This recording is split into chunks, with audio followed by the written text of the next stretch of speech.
Преди да гледате това видео се обадете на бърза помощ, защото ще се шокирате.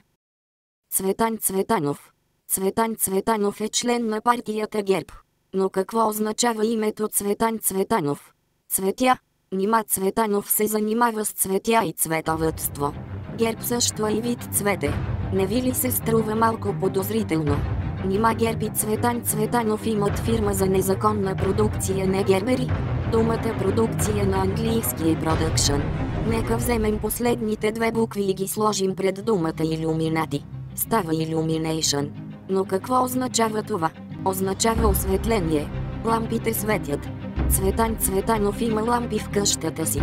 Случайност. Абсолютна случайност. Следващите кадри не се препоръчват за лица под 52 години, защото са шокиращи.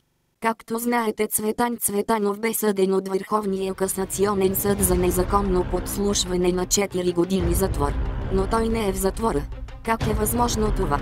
Нима е избягал? Нека си представим за момент, че е илюминат. Вижте колко лесно минава през решетките. Шокирахте ли се? Веднага отидете на врачка, за да ви лее куршум, след това го изхвърлете в реката и всичко ще бъде наред. Я чакай малко бе. Видяхте ли това?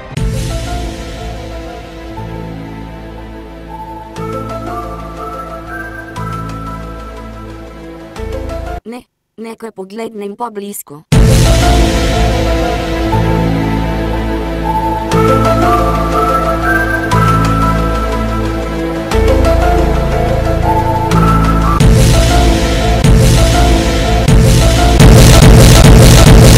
Въх получи удар. Така както казвах, Цветан Цветанов е илюминат, потвърдено.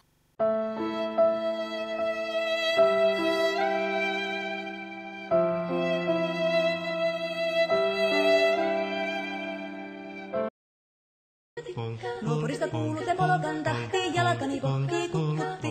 Ievan äiti se tyttönsä vahti, vaan kyllähän Ieva se junnutti, sillä